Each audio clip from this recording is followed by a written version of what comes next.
Are you tired of the worn old seat belts in your vehicle? Well, it's definitely time to upgrade those, especially if it's a 60s or 70s era vehicle or even older. I would highly recommend upgrading your seat belts. Hey YouTubers, I'm Jacob and this is a how-to video for replacing the seat belts in a 78, 79 Bronco or 70s era Ford truck. I've included the links to all the products and tools I'm using today in the description below, so make sure to click on those, check them out. I purchased these belts at LMC Truck and I got them in a navy blue. The original belts were black, but they were faded so badly it was like a light gray color. The retractable lap belts in the rear, one side wouldn't even retract and the other one would just squeeze you to death. And you're gonna need a T50 Torx bit. I would recommend buying a really good quality Torx bit because I did break one just trying to remove these lower belts and ended up having to buy a higher quality bit.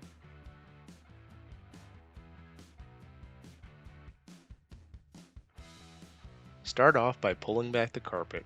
Remove the seatbelt covers and apply a penetrating oil to the mounting hardware. I'm using PB Blaster Penetrating Catalyst to help loosen them up.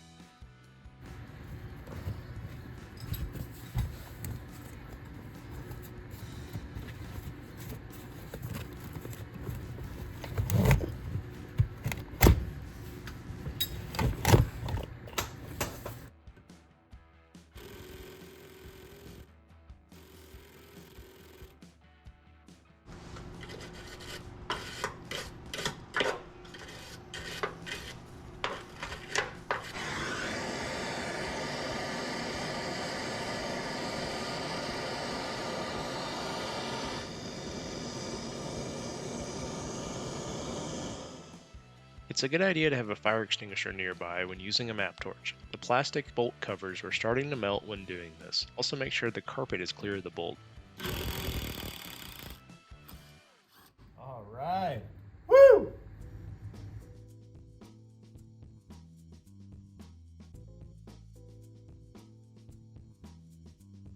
Oh yeah.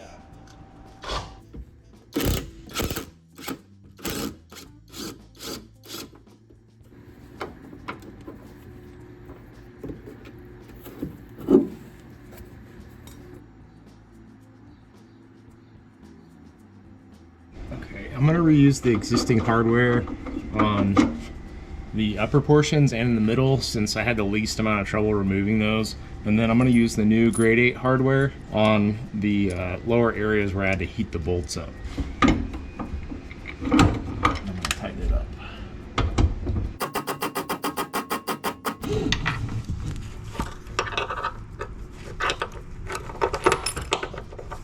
And I'm not installing those plastic housings.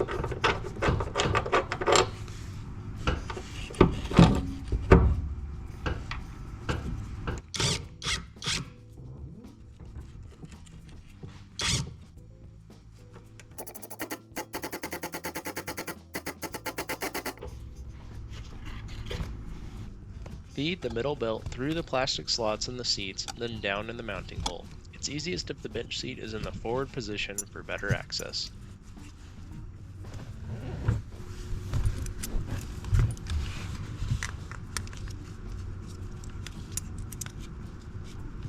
Okay, so after looking at the diagram, it's wrong. This one is bigger because the spacer should be able to pass through the outboard belt hole and then pinch down on the inboard belt. And then that way there's space enough because there's not any bend in the secondary belt here to allow it to sit properly. And that's why I was having trouble with the existing hardware. So you need to use the new hardware that's provided if you've got a bench seat and you're running a center belt. Okay, yeah, that seems to fit much better.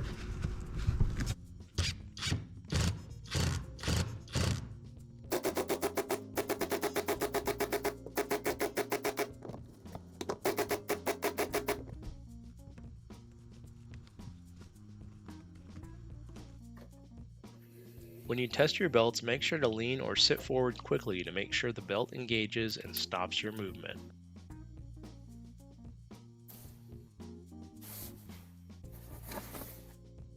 I'm using a Dremel to remove excess material, then a file to ease the sharp edges and sandpaper to smooth it out evenly to prevent the belt webbing from snagging and becoming damaged.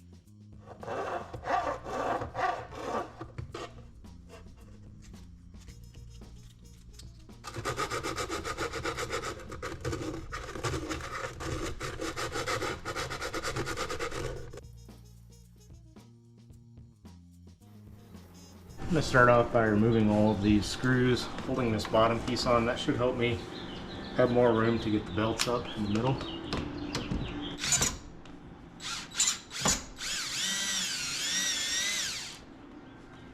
You can't pull these pins and take the whole bench out. That's one way you could do it too. Just prefer to leave it in here while I'm changing it out.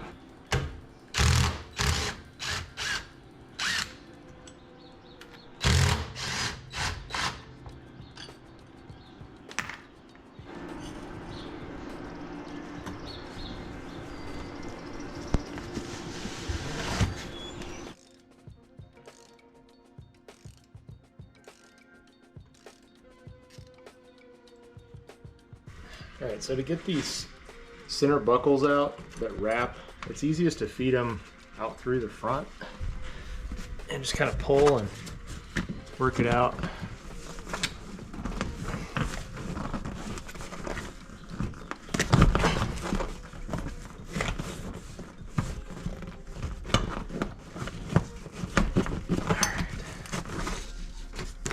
Whew.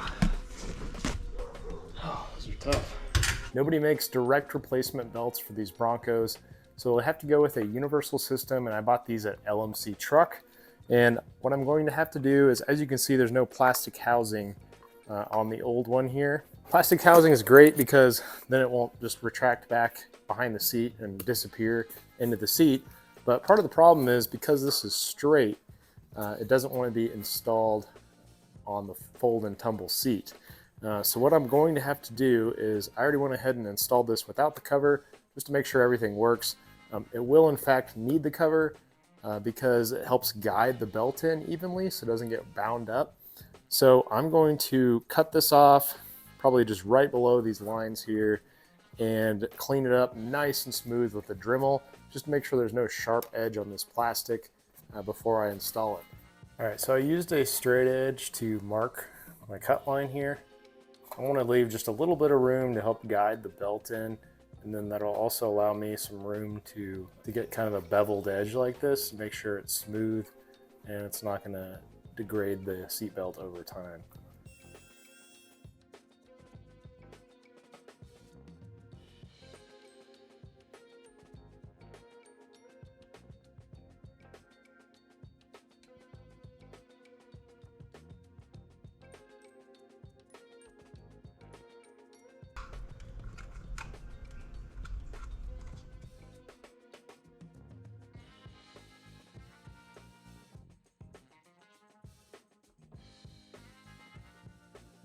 After some test fitting, I found it best to remove as much material as possible on the bench side of the cover to allow the belts to operate smoothly. So here's our new smoothed out cover. The shorter. Oh yeah, that's gonna work perfect. Yeah. All right, that came out really good. I'm happy with it.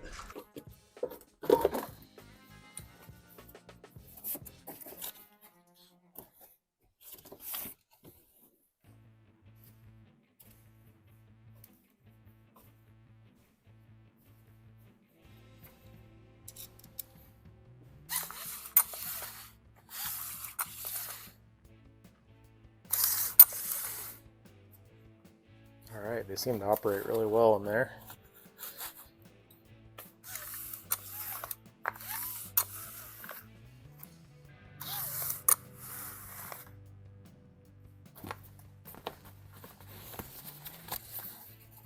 Okay, I'm going to use the T50 bolt hardware that came with the Bronco. These are fairly easy to get in and out with an impact. If you're doing it by hand, maybe a different story. These ones were super easy on this seat. I've had a lot of trouble getting the front driver and passenger seat belt bolts, the lower ones, out because they are exposed on the underside of the Bronco. These are much easier. So I'm going to reuse this existing T50 hardware.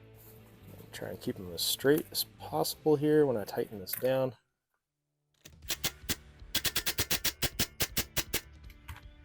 Okay, solid.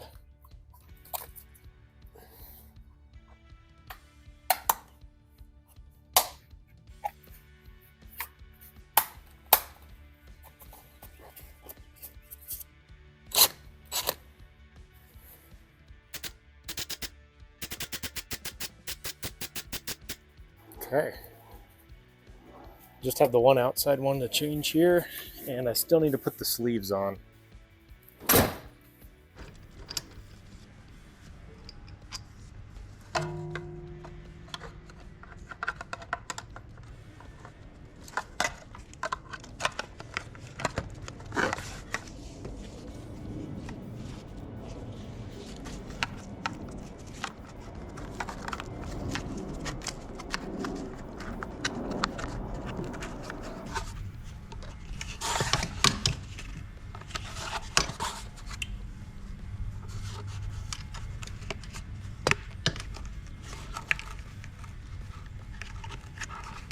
All right, the rubber grommet was on the side closest to the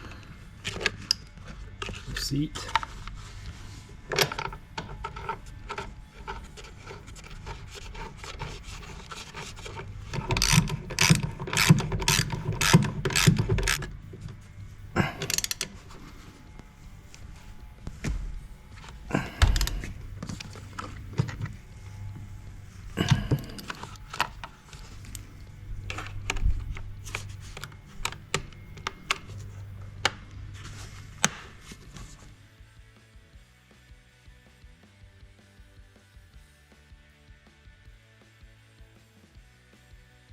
Thanks for watching this video on how to replace some seat belts in a 78, 79 Bronco or 70s era Ford truck.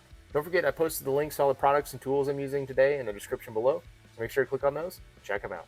As always, I'm posting weekly videos for you guys. Don't forget to subscribe to the channel, follow along. Thanks for watching.